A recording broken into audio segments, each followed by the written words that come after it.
game that solidifies a narrative for Steph Curry that you're starting to see circulate throughout the mainstream sports media. And that's him going down as not only the greatest point guard in NBA history, but also arguably entering the GOAT debate, depending on how this playoffs ends.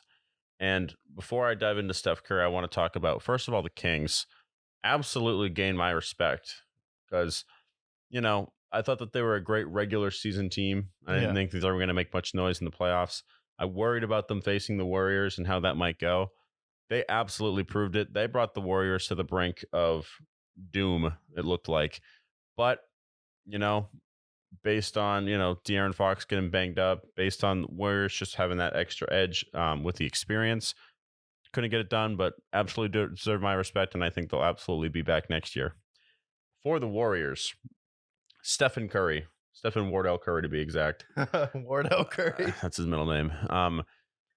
One of the greatest game sevens I've ever seen. And it's funny because I have a friend of mine who's just getting into basketball now, and I'm showing him highlights of some of the great players. I showed him Kobe Bryant, and I just recently showed him Steph Curry. And he's Nice. convinced that Steph Curry is an alien. He is. And I'm convinced he's an alien too, because the shots that he makes, there's great things about LeBron. And I think, at some point we're going to be comparing Steph and LeBron head to head and how that looks.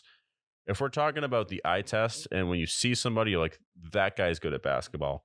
I see some of the shots that Steph Curry makes, and it is the most unfathomable shots that I've ever seen. Whether it's him shooting what feels like to be 50% from the half court line, Yeah. or it's his acrobatic circus shots that he makes. Amazing. And then now we talk about, we're talking about the all-time great debate with him, right? Yeah. He's got 4 NBA titles. He's made it to 6.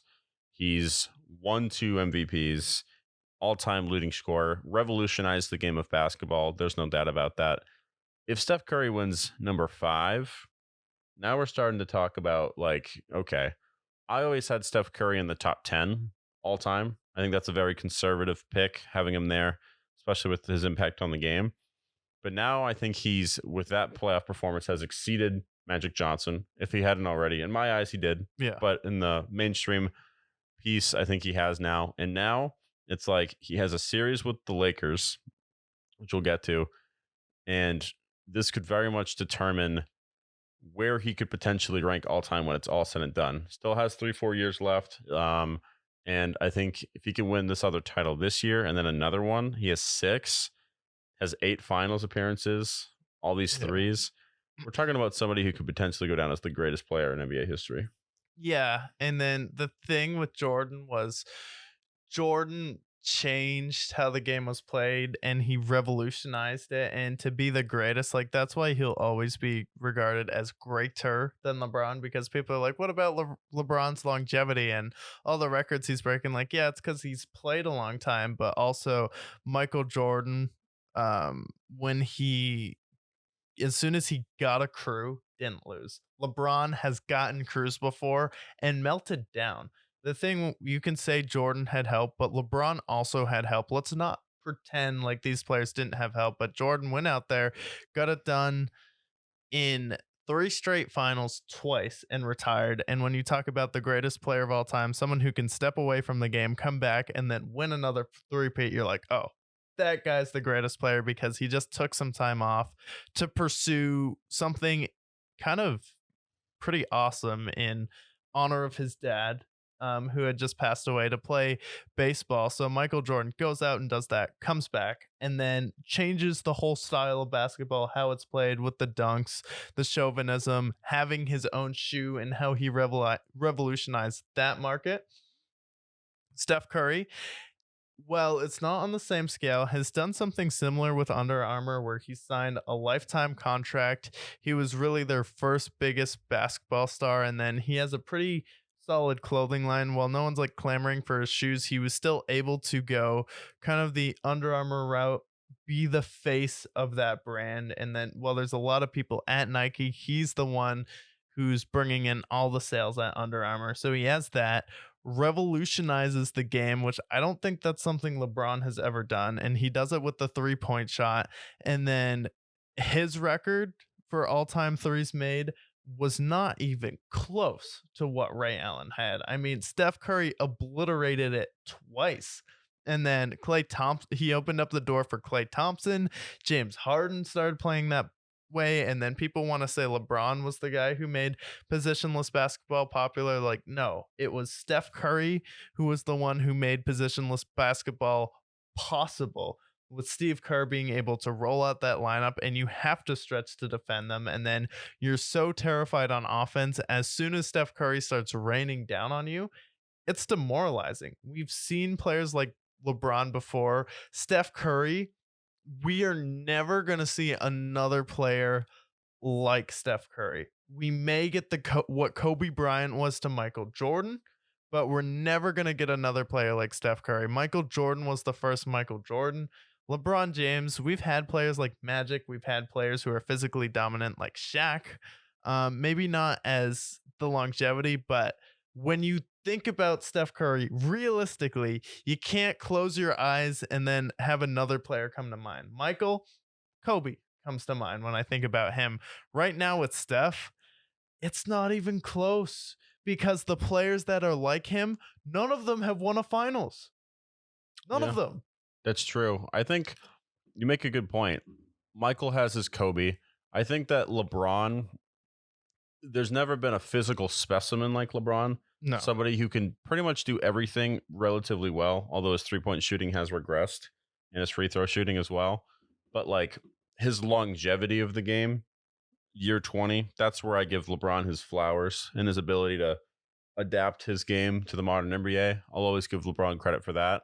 But you're right. With Steph, it's like when I think about like Steph copycats, I think of like Trey Young's, not even the Yeah. same stratosphere. We got Damn. the Hardens, the Dames, the Kyries to an extent.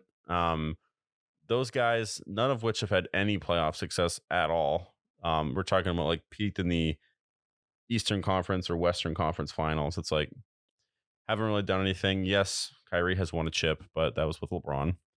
So you're right. I mean, there's not really a Steph Curry is the prototype, and I don't see somebody doing what he did. My thing that I think about with Steph Curry that's absolutely insane is the 3-point record prior to the 2016 year was 286 threes, Yeah. which was his record, by the way. And he took that and went from 286 to 402. And I remember the graphic ESPN posted at the time when he made that record. It'd be like if somebody went out there and hit 104 home runs. And that to Yeah. me is insane, because we just saw what Aaron Judge did last year, hitting 62, and then equating to Patrick Mahomes throwing 75 touchdowns. Yeah. Like, you're talking about a season that you can't even do in a video game. No. And he did that in a regular season. Absolutely deserved unanimous MVP. Nobody's like Steph Curry. Dude's a freak. Yeah. Yeah, and just seeing like just a guy who's a point guard and smaller like him dominate a game. And then the reason why we have to say he's the best point guard of all time is people are like, oh well, Steph Curry had Kevin Durant. Like, what the hell are you talking about? Listen to yourself and repeat that back. Like, yes, Steph Curry had Kevin Durant. Did you know that Magic Johnson also had Kareem Abdul-Jabbar, who people put up there in the GOAT debate with Michael Jordan? It's true. Like, people will regularly be like, yeah, Kareem doesn't get enough credit in the GOAT debate, and they put him up there sometimes in their top 3. And then Kevin Durant, is he ever going to be top 3 in the GOAT debate? Hell no. Is Steph Curry going to be in the GOAT debate if he wins 5 or 6 championships? Probably. And he'll be in that conversation with LeBron and someone who revolutionized the game. So it's like, to say that Steph played with Kevin Durant and won 2 of his chips, like, yeah, well, Magic also played with Kareem Abdul-Jabbar. And James Worthy. Yeah, and James Worthy. It's like, are we saying that Klay Thompson is Kareem? Like, Klay Thompson, he could be like your James Worthy, and Kevin Durant's your Kareem. But Steph Curry also went out there, got it done with let's say, not a great Warriors roster last year. And then he was able to beat the Celtics, win Finals MVP, and then followed up with the 50-point performance. He's currently 3-1